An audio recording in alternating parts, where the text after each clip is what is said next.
on SkylineSportsMT.com. Tom Stuber chiming in now as we make our way on the road to Nashville. We'll be down there from Friday through Tuesday, so we'll let you know where we're at, what we're doing. Got a couple things in the works. I'm doing my radio show down there on Friday night, so that's TBD where it's going to be, but we'll let you know. And we got to say thanks to all of our fine sponsors that are helping us get down there.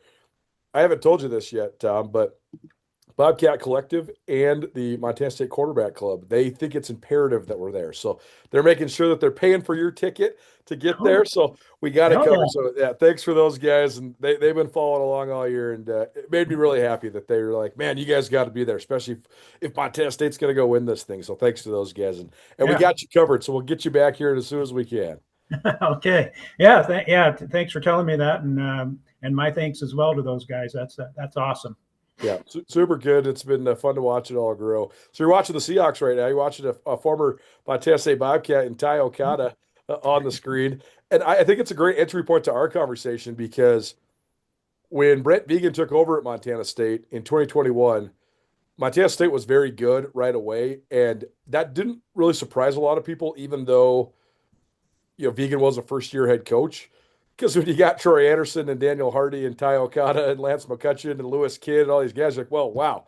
But then Vigen was the one that made the tweak with Tommy Mellott, and that's the thing that really propelled the Cats on that first of these great runs they've had under Vigen.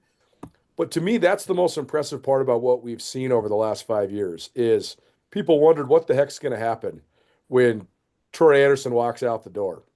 Well, the next year they went undefeated in the Big Sky. Well, what the heck's going to happen when Tommy Mellott and Brody Grebe and all these guys walk out the door? Well, look at them now. They don't have quite the star powers they've had in these last two national championship team runs, but they're, I think, a more complete team. So, what have you thought of just the ability for Brent Vigen to sustain this? He's basically had two of the greatest classes in school history walk out the door in the last 5 years, and here they are. They're on a 13-game winning streak going back to the national championship. Yeah, I just think the system he's using is so tried and true. I think it goes all the way back to the '90s when Craig Bohl was at Nebraska down there, and Nebraska had one of the greatest teams in college football history. They went to five straight, or over a 5-year stretch, they went to 4 national championship games, won 3, and I think they only lost like 5 or 6 games in that stretch. And then it wasn't too long after that Bohl came up to North Dakota State, and he implemented a similar strategy and got that going. And it took a while for some other teams to jump on board, but South Dakota State was kind of the next one, and then MSU was not long after that. But yeah, I just think that the little system that they're using is the one to use. And somebody, if you want to beat that, and you want to come up with a different system, that's what it's going to take. Otherwise, if I'm a coach running a program, I'm looking at that and trying to emulate it as best I can. And Vigen had firsthand knowledge of it and brought it up here, and and away they go now. I think so much of Vigen's personality fits the system too, right? Because the system does take a fair amount of discipline and patience. And I think if you went out and just went crazy in the transfer portal or just brought a bunch of guys in, I don't think it would work, even if the talent was really good. And I think the fact that Vigen still sees it like that, it's easy to forget, but they lost a ton of guys to the portal this last offseason. Mm-hmm. And they could have totally just been like, okay, we're not going to go 40 transfers like Montana did, but we could at least go 1 for 1, right? Let's go replace Drew Polidoro with this guy. Let's go replace John Johnson with this guy. And they could have just taken, 10, 12, 14, 15, whatever. They didn't. They took like 4. and even not even at some of the key positions. And I think so much of that is Vigen's ability to sort of be tempered and be sort of a patient, stoic type of guy like he is. Yeah, I think he just he lets his developmental program do its job. Let it it's like you're cooking a big stew. You got to be patient and just let it simmer. And if you follow the directions, it'll work out well for you. But so much of the narrative coming out of the Super Brawl, as we're calling it, Cat Grizz 2.0, was all the different injuries on both sides. And I think a lot of Montana people want to rest on, well, hey, the thing fell apart on us because we lost so many of our great players. But on the flip side, Montana State lost arguably its best player, and Caden Dowler was the first guy to get hurt in that game. And I thought that was such a microcosm of just where the two programs are at right now. The Grizzlies had a really good team this year, but when a guy like Brooks Davis went out, there wasn't necessarily a guy that could replace him in the game plan. When Evan Schaefer went out, same thing. Whereas when Caden Dowler went out, they didn't miss a beat. I thought Coulter Petrie played great. I thought he was one of the sort of unsung heroes of that game. I think it's just such an example of where Montana State is at and how deep they are as a team. Yeah, absolutely. And Petrie came in and had a really good game. I think that one of the first plays he had to make was in the end zone there, and he almost came up with an interception. The ball went through his hands. But, other than that, he, put on some pretty good hits. He was in place. He didn't try to do too much, just, stayed within himself, and it all worked out. I think he matched or was second on the team in tackles for the game. So, yeah, it's just nice. And I think the Cats kind of have that at every position. If somebody, especially on defense, if somebody were to go out, they got somebody pretty adequate to follow up, and then and you hear a lot of people already talking about the possibility of a mass exodus like there was last year. And I'm like, yeah, but I know that, they got a couple of guys that we've hardly even seen this year and in the secondary that are really good. Boyd at corner and Brendan Ross at safety. And I think there's another safety. His last name's Thomas, I think. And he was in quite a few games Tim too. Thomas. Yeah. They're really high on him for sure. Yep. Yeah. So they got a bunch of guys, it's like, you don't want anybody to leave, but you want to, if that's going to happen, you want to be in a program where, they don't have to go shopping to replace everybody. They got a few guys at least that can come in and just shore things up right away. I wonder too if there's some proof of concept here that keeps guys around. Because like if you're Scottrey Humphrey, I mean, yesterday they're playing in a bowl game.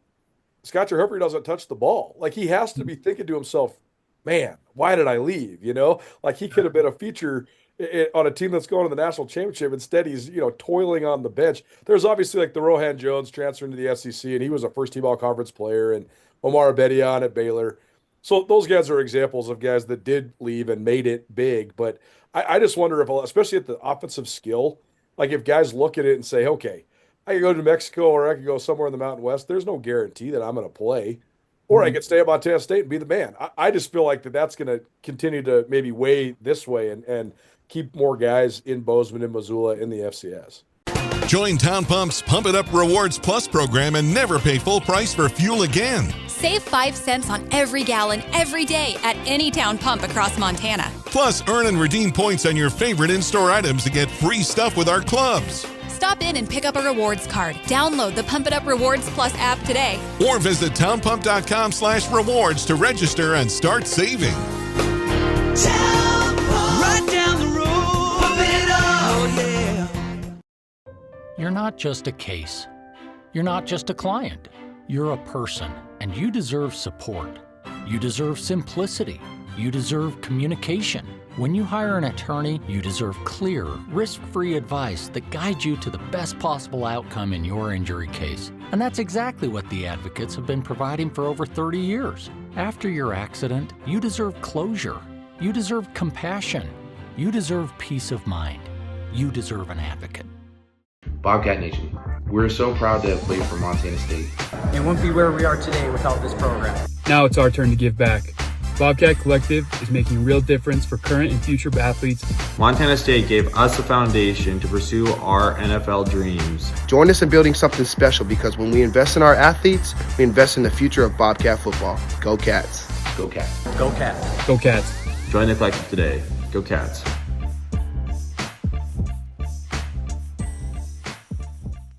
Bobcat Collective has grown leaps and bounds since it first was instituted as the NIL Collective at Montana State, and the Bobcat Collective has certainly played a pivotal role in helping Montana State reach its third national championship game in the last 5 years. Bobcat Collective also proud to help sponsor the Road to Nashville in association with and partnership with SkylineSportsMT.com. If you want to find out more about how you can help contribute to the NIL Collective at Montana State University, just visit bobcatcollective.com/Skyline for your chance to earn a free 1-month membership to see what the Bobcat Collective is all about. Road to Nashville, Bobcat Collective and Skyline Sports. Follow along all January long.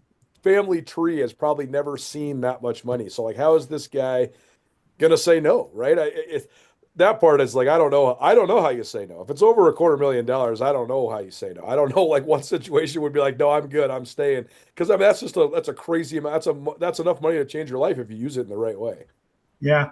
Yeah. And I mean, the thing is that we look at is like, man, this is a once in a lifetime opportunity to be in a situation like this when you're at Montana State, to win a national championship. I mean, you grew up playing whatever sport since probably you were 5 or 6 years old. You dreamt of this for years and years. And, it's got to be tough to walk away from that too, on top of it. Yeah, no doubt. Tom Stuber here on the Big Sky Breakdown, our Road to Nashville coverage. Probably presented in part by the Advocates. Advocates reminds you that navigating the roads safely will be a challenge with winter here. So while you're out shopping or you're out just doing anything in the winter weather, be careful about distracted drivers. If you're injured in an accident that wasn't your fault, you deserve an advocate. You can chat online anytime at MontanaAdvocates.com or call 406-640-4444. Montana Advocates proud to present the Road to Nashville here on Skyline Sports. Okay, so it's been a little while. What did you think of just the way that it all went down in Bozeman last week? I had to rewatch the game multiple times to sort of compartmentalize what had even happened because it was just such a crazy environment and it was so much crazy lead up to it. It was almost like a blur. Like I think that the beginning part of the fourth quarter, the first half of the fourth quarter, I think I watched that 4 or 5 times before I could actually like take my computer out and write about it because it was just so crazy the way that it surged for the Cats and unraveled for the Grizzlies. What did you think?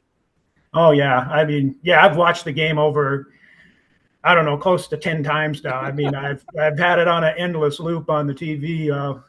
If it's quiet in the house and I need some background noise, and instead of turning music on, I just turn that game on or the radio call of it. But anyway, yeah, the game itself, yeah, like you said, I mean, it was like that. You do have to go back and watch a game like that over because especially that 5-minute stretch, it's just like, what the heck happened there?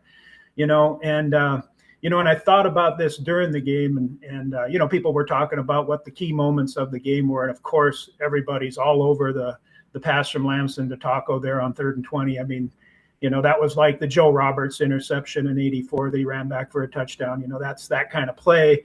And Vigen mentioned this too after the game, but I really think this too, that the equal to that is something that was almost the opposite of that drive. It was the drive before that ended in the Lencioni touchdown. I think it was 14 plays, 75 yards. The Bobcats had to convert 3rd downs 3 times during that drive, but they played Bobcat football on that drive. That's what the Bobcats do, and they were able to answer, falling behind with a drive like that. I thought that was just a huge confidence booster for him, and just kind of and the play to Lencioni. If you get a chance, go watch that play over, and maybe you already noticed this, but from the center over, everybody got their block. JT Reed, Fleischman, Jefferson. They had 2 tight ends out there, Schlepp and Province, and then Adam Jones was lined up to the right of Lamson, and he got a block. But if and you have to watch that play.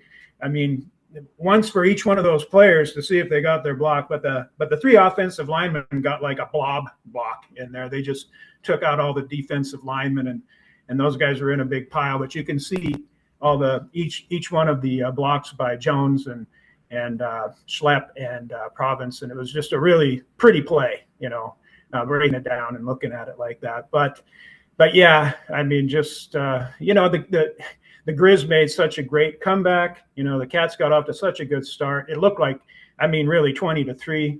It was, the Grizz were in huge trouble, but they kept their poise and, made this big comeback and got up 23-20 and had Kyle Sample. He had his hopes up there big time. 23-20. I gave him a hard time on X and told him, man, a 3-point lead over a team as good as MSU, and you thought you had it in the bag right there? Okay. But anyway, no, Kyle's a great guy, and he wrote a great story for you there. That was real fun.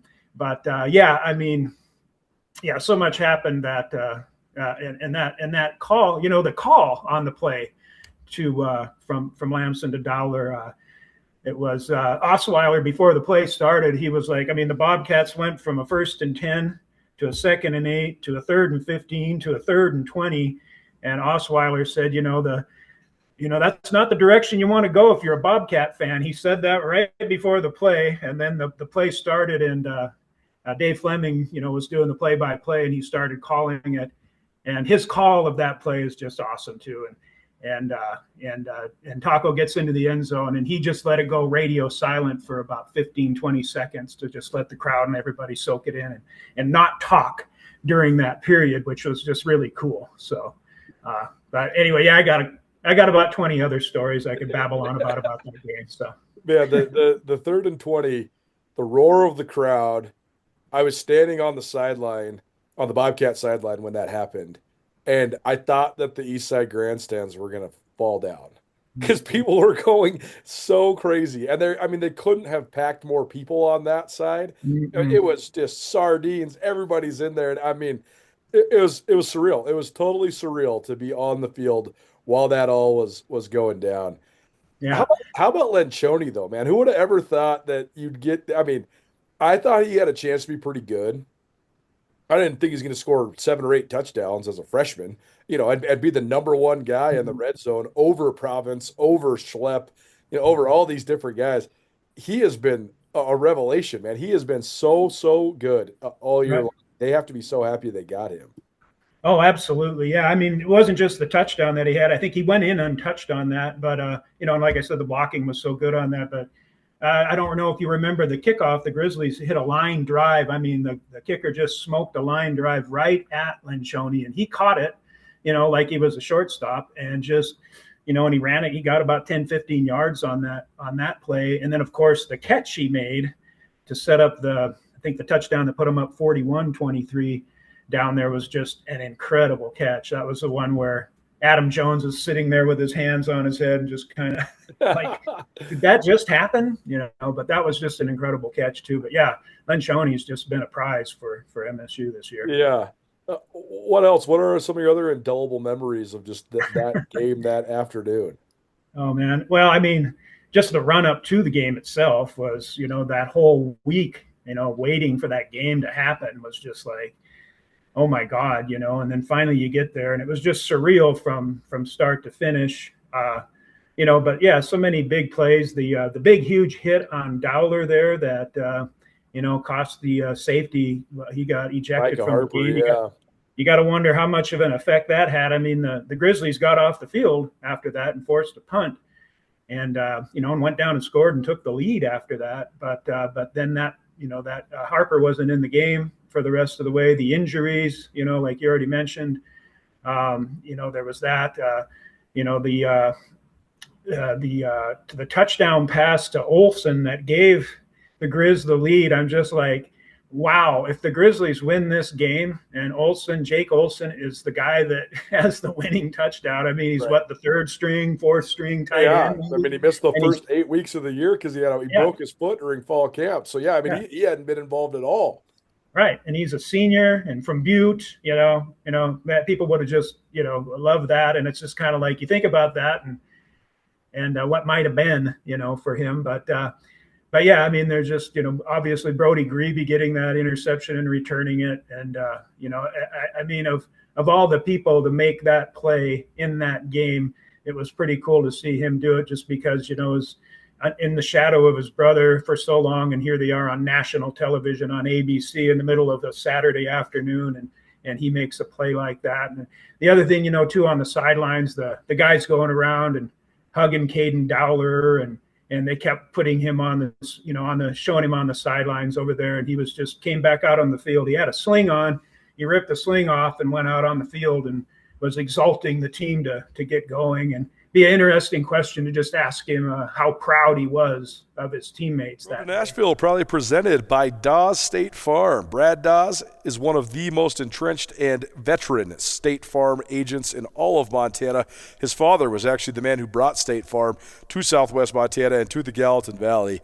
And Brad has since helped his son Dusty launch a successful State Farm insurance branch himself. They are among the only, and I believe the only, father and son duos to earn All-American honors each at Montana State University. Brad was an All-American in the 1970s, Dusty an All-American in the 2000s, and together they are two of the most trusted insurance agents anywhere in Montana. Brad has been serving Bozeman and Big Sky for more than 40 years, so if you'd like to get in touch with Brad W. Dawes Insurance Agency, call, text, or stop by the office for a quote today.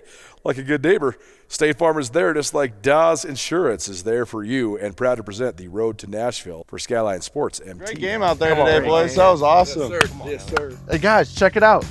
We got the new 5th quarter jerseys and a note from Tommy. Tommy says, best of luck this season, and remember to keep the 5th quarter tradition alive. Whoa! Hey, guys, look. We made it to the R-Bar. I'm already ready to go. Our plays were on fire today, boys. Yeah, so these wings. And the drinks are secured. Cheers to our bar. 5th quarter. Meet the MSU players here at the R-Bar after every home game.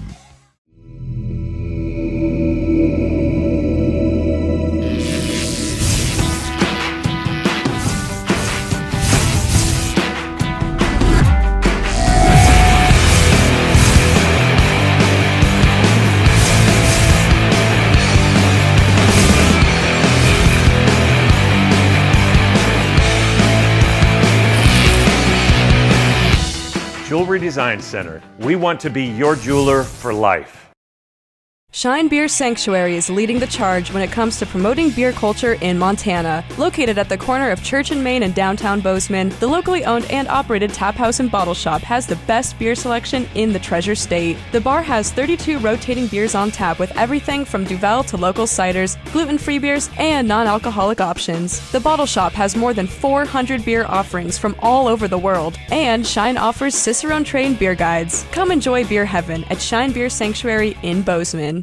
Join Town Pump's Pump It Up Rewards Plus program and never pay full price for fuel again. Save 5 cents on every gallon every day at any town pump across Montana. Plus, earn and redeem points on your favorite in-store items to get free stuff with our clubs. Stop in and pick up a rewards card. Download the Pump It Up Rewards Plus app today. Or visit townpump.com/rewards to register and start saving. Right down the road, pump it up. Oh, yeah. I talked to Jody Owens after the game too, and the thing that we exchanged was that when the Cats forced the fumble against South Dakota in the semifinals in 24, Bernie Grebe recovered it, and that's when they played Alabama. You got to have, if you want to play in Texas, you got to have a fiddle in the band. Everybody kind of knows that that's what's coming down the line. And then this time, it's Bryce Grebe with the pick six, and everybody knows that the result is in hand, and they play Dixieland Delight by Alabama. Man, just crazy for the Grebe family. I mean, who would have ever imagined that you'd have two just top-notch level players from a town of, I mean, how many people live in Millstone? 90? I mean, yeah. It's tiny by even small Montana town standards. It's just wild that they've had multiple guys come out of that town over the last couple of years.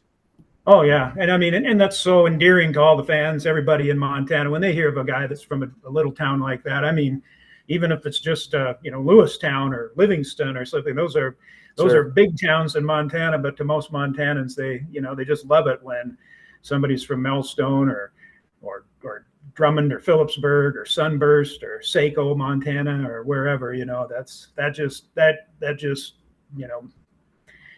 just gets everybody's attention, especially Montanans, just hearing that. Yeah. My last thing to add on this is I was so impressed with just the athletes on both sides being ready for that game. I know the Cats got off to a big start, and you'd expect that given the home field advantage and all that. But the fact that the Grizz didn't crumble and then they came back, and then the fact that it was a back-and-forth game, I just was so impressed with their ability, both sides, to just weather storms and be ready for the moment. And we've seen so often when there's big games like that, especially we see in basketball a lot, there's so much pressure coming in.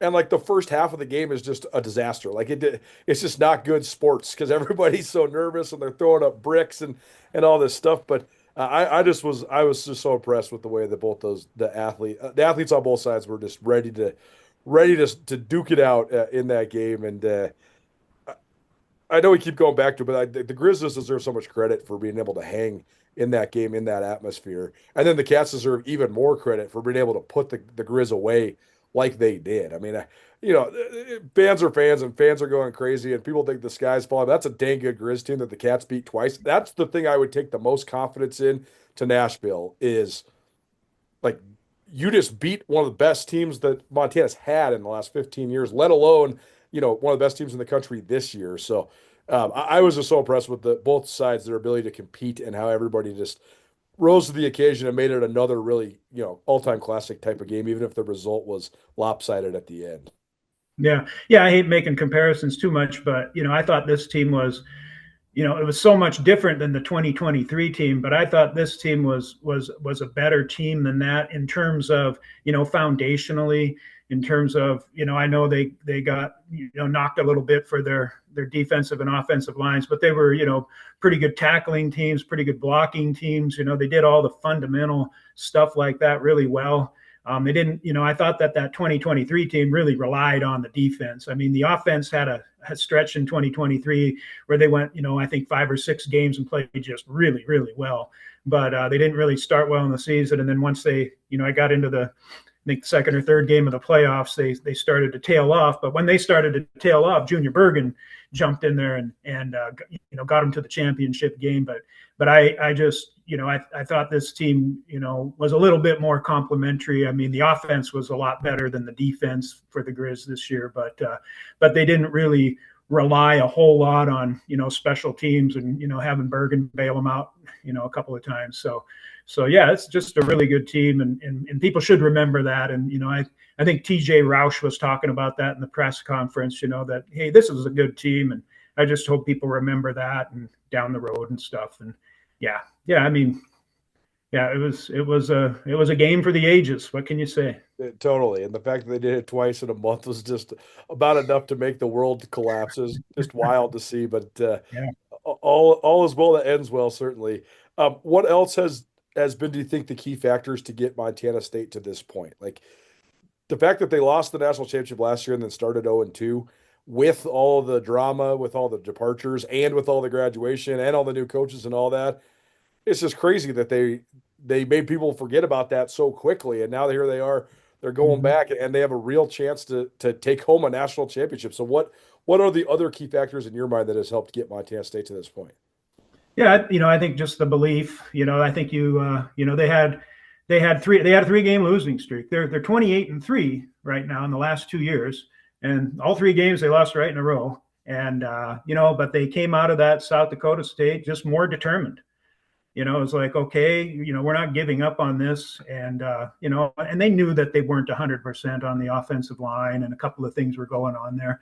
And but yeah, they lost all those players off last year's team, and then they kind of had something to prove, and they went about doing it. But they, a lot of the things that people didn't see or were wondering about, like the secondary, I think if that's a starting point to me, is like that secondary is, I thought they had a chance to be good, but they're twice as good as I thought they were going to be. They as always, weathered, a couple of injuries, which their depth has been good for the last 3 or 4 years, and then offensively, Lamson has just been, incredible. I mean, the year he put together, his combination of throwing and running is, I heard you and Brooks talking about this yesterday and comparing him to Malott, but his combination of running and passing is better than Tommy Malott's. I mean, he's so much more balanced, keeps defenses guessing so much more. Obviously he's not as fast as Tommy and doesn't run as well as Tommy, but he runs pretty well. And you really got to love his toughness. I mean, Tommy was a tough player, but, you see Justin Lamson just taking on linebackers, taking on strong safeties and not backing down. And the other key play from that game was the Cats came back on the field after falling behind 23-20 and immediately got into a 3rd and 7. And on 2nd and 7, I think Lamson tried to take off and run and got stuffed for nothing. So now it's 3rd and 7, and you're like, well, they're not, didn't really expect him to scramble. He dropped back the pass and he saw a little alley there and got that first down. And I thought that was, not as big as the 3rd and 20 play, but that play was probably the second biggest play of the game. I mean, if he doesn't get that first down, because they're not in a situation to go for it on 4th. They're too deep in their own territory. So they got to punt the ball away, on back-to-back possessions. If he didn't get that first down, he made it by about a yard or two, and then they continued on. But he's been just a godsend for the Bobcats this year. his demeanor too, right? Like just how he seems to love when it is sort of back against the wall. Like he's done this multiple times. UC Davis comes to mind. I mean, both times against Montana, certainly.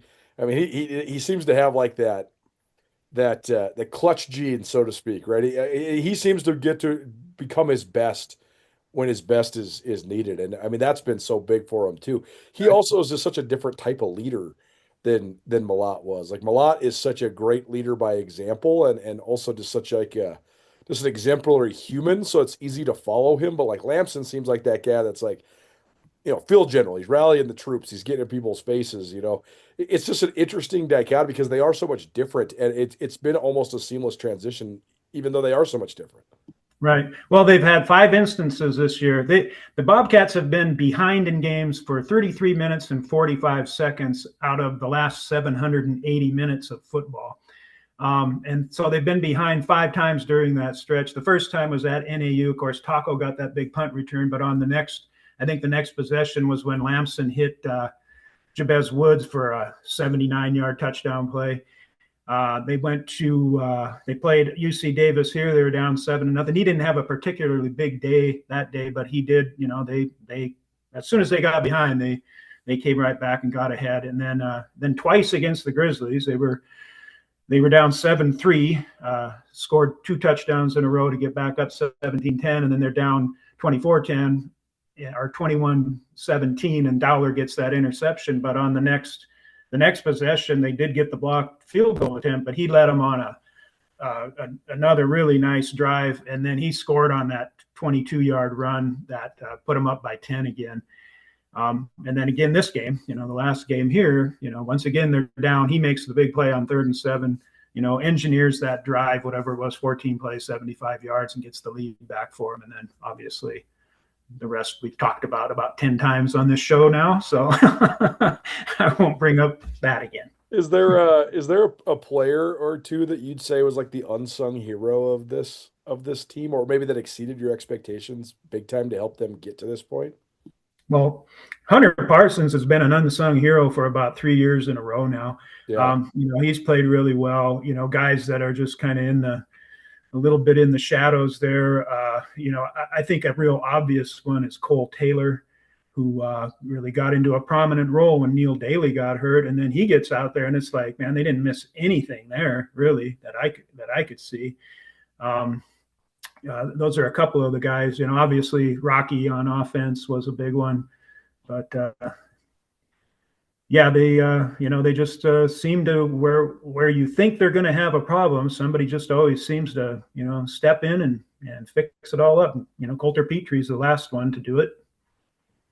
Yeah, interesting. Braden Zimmer's another one that comes to mind too, right? Because when they threw him in there, I didn't know if he was going to be ready, and I think right away he probably wasn't, but he turned the corner fast. I mean, it only took him a month or less to sort of figure it out, and then once he figured it out, I mean, look at him now. He's All-American type of candidate, and a guy that they're going to have to pray to hang on to, certainly because of his specs and his talent and all that stuff. But he's another one that really stepped up. Yeah, well, and if you remember, he wasn't the starter coming out of camp. Right. They had I'm trying to remember. Everett Carr was the starting guard, and somebody had gotten hurt. I'm trying to.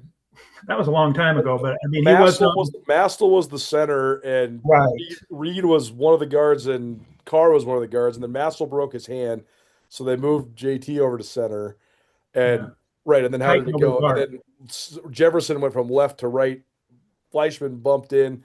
See, that's the other part that's crazy, man. Teams don't do this like Montana State does this and make it look so easy. They've done this 2 years in a row where you take your best guy and you put him in a different position and he's still an All-American. Like they did it with Marcus Weir last year. They did it with Titan Fleischman this year.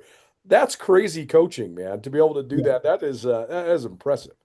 Yeah, and I mean, it's an expectation now, but when they went from 21 to 22, I think they lost everyone on the offensive line except Justice Perkins at center. And everybody was like, well, it's a rebuilding year on the line, and we're not going to have as good a running game as we did last year. And it was kind of Debbie Downer stuff. And then all of a sudden they start playing, and not only are they matching, but they're beating the 21 2021 team, and I think the 2022 team still holds the school record for rushing in a season and average per attempt and things like that. So, yeah, you just you would think that something would go totally haywire, but having the experience that the fans have had with Vigen for the last 5 years, it's just kind of like, well, they'll figure it out. We're still kind of diving in on Illinois State, but any early impressions on? To me, I think that the biggest opponent Montana State has to prepare for is the weight of the expectation, because I think everybody's sort of assuming, okay, you beat the Grizz twice in a month, you're just going to win the national championship, but you have to still go play the game, and they're playing a team that's red hot all of a sudden over the last month of the year. So, what do you think of just this challenge? Well, one of the things that somebody else drew my attention to is how big Illinois State's offensive line is. I mean, they are huge. And I saw that, and I was like, right away, well, I better go look and see if MSU's played any big offensive lines this year. And there were a couple. I'm drawing a blank on it right now, but they have, and they did well against that. But and then the other thing is, Illinois State's got that three-headed monster, as people like to call it. They got a good quarterback in Rittenhouse, a good running back, and a really good wide receiver. Their names escape me right now, but and that's a concern too, always. But the last 5 games MSU has played, they've gone against a trio of players really similar to that between Davis, U of M, Yale, and Stephen F. Austin. So those are a couple of things that come at me right off the bat. But it's just that feeling of destiny that Illinois State might be having right now, or they probably are having. I mean, you go on the road, you're the first team to win 4 road games, and now you don't even have to play a road game; you get a neutral site. So that should be easier for them. But they're. It's like you can always figure out. I think they're the 17 or. Yeah, they would be the 17 seed. They beat their first game. They beat the 16 seed and then went to North Dakota State. So, but no matter who MSU would be playing in this game, I think people would be figuring out a way to get nervous about it. It's so true, because especially Bobcat fans of a certain age, it is interesting because we are to the point now where Montana State has had enough success in the last 10 years where, like, Bobcat fans under the age of 30.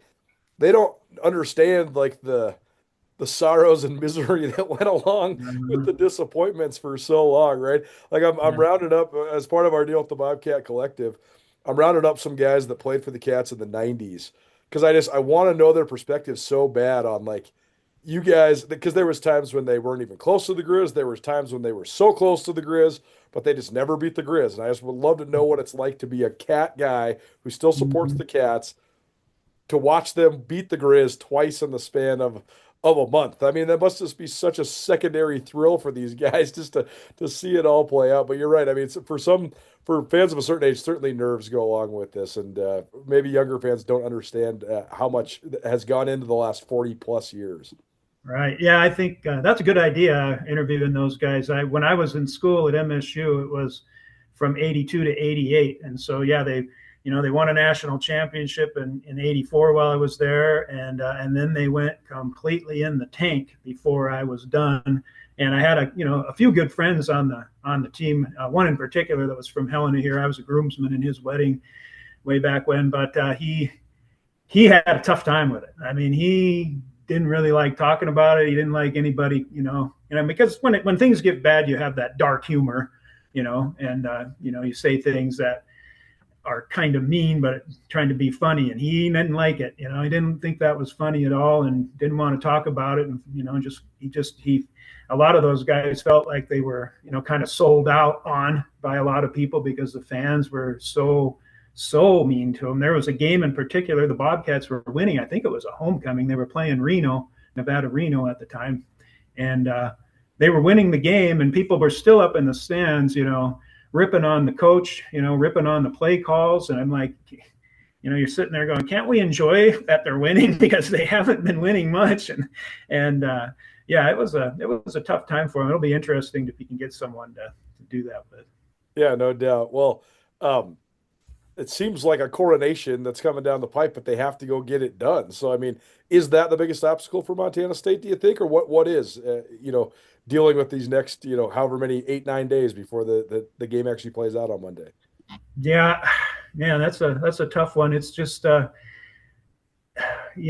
think people have talked that way about this team. So if you're talking about the players, I mean, I really think the players are in tune with themselves. I mean, they've been told from the beginning of the season that they weren't going to be like last year's team, and they had some, injuries and stuff early in the season, and they, things were going to be tough, and they played Mercyhurst and only scored 17 points, and it just continued on. Anytime that something wasn't quite right, people would bring it up and point at it, but then the team would bounce right back. I mean, they had that Mercyhurst game, and they came back and beat Eastern 57-3. I think they had the Cal Poly game on the road where they were up 27-3, but gave up back-to-back touchdowns. And then the next week they had to go to Northern Colorado, which had this highly touted pass defense. I don't know. It was number one in the league at the time. I don't know if it actually is that good or not, but Lamson had the best game of his career throwing the ball in that game. So yeah, I think every time, whatever the obstacle is, and I guess in this case, the obstacle is, can you get it done? It's been 41 years, coincidentally, where the team number that they have and all that. So, I think as soon as this team hears people saying that they should be under pressure, that's what triggers them to, oh yeah.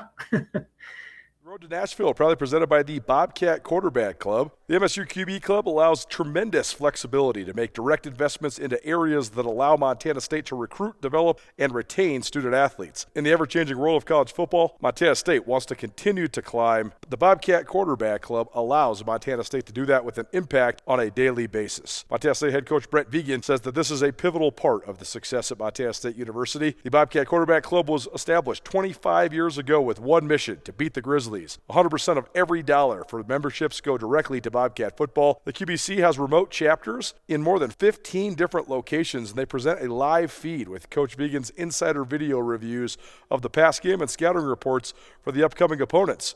Members not at a remote location can watch live from home. Remote sites include Billings, Boise, Bozeman, Butte, Dillon and Twin Bridges, Fairfield, the Flathead Valley, Great Falls, Havre, Helena, Lewistown, Miles City, Missoula, Plentywood, and Polson. Find out more about how you could be a member of Montana State's Quarterback Club. Visit msubqc.org.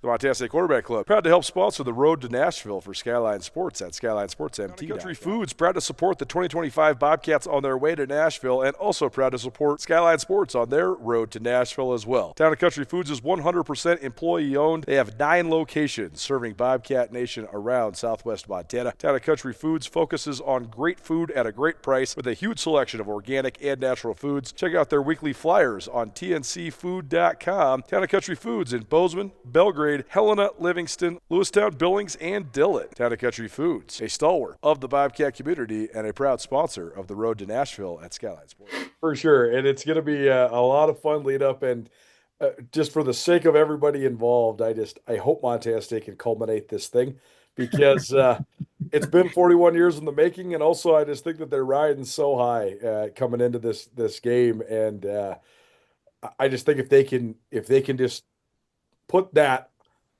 just to the side and just say, let's go just play one more game and just play via our formula. I just think the formula is so unbeatable, man. If you outrush them and you win the takeaway battle and you control line of scrimmage, you're gonna win almost every game, if not every game that you play in. And I just think if they can do that, if they can refocus, they should be just fine. And I don't really see any indication of why they wouldn't do that. I mean, I think that's to bring it full circle, that's the other strength of Brent Vigen, right? Is that his teams are never unprepared or too high or too low. I mean, they've had a couple outlier meltdowns early in his career, but I mean, last couple of years, they've just been steady as they come. And I think that also gives them a big advantage in Nashville. Yeah. He keeps them grounded, and the players, I think are just, they were told the formula and they followed the formula, and the formula works. And it's kind of like, they've bought into it. They're going to keep doing what they're doing. the biggest play MSU gave up this year was that 67-yard touchdown against Idaho State. I think the second biggest or the biggest running play was Gilman's 52-yarder there in the first Cat Grizz game. But they don't give up a lot of big plays, and if you don't give up a lot of big plays, you keep those down to a minimum. That along with the running game and is something that is just going to keep your team in really good in a really good situation. You control the turnovers, you can control the line of scrimmage in the run game, and then the defense doesn't give up big plays. They stay in position, keep everything in front of them, and that's the formula to success for them. And I think the players are just totally bought into it. There's like no question. I don't think you even need to remind them before a game that here's what we do. Let's go do it. I think it's pretty instinctive for them right now. Totally ingrained, no doubt. Thanks to the Montana State Quarterback Club for helping us make our way to Nashville. Want more information on how you can help, and you can help join the Quarterback Club, visit msubqc.org. You can just Google Montana State Quarterback Club or msubqc.org. We'll be touching base with a couple of those guys here in the next week or so to sort of learn more about how they've helped contribute to all this. I've done stories on the Quarterback Club in the past, but now they're up close to 1,000 members, and it's certainly been a huge part of Montana State's football success, and they're helping us make our way to Nashville, Tennessee as well. So thanks to those guys for their continued support, as well as their partners and our partners at the Bobcat Collective. You want to find out more about the Bobcat Collective and how to contribute to the NIL at Montana State, visit bobcatcollective.com. Go /Skyline if you want a free membership this month. Both great contributors to what we got going on, as well as Montana State football in general. Tom Stuber here on the Big Sky Breakdown. We'll see you in Nashville, buddy. Good to see you. All right, I'll be there.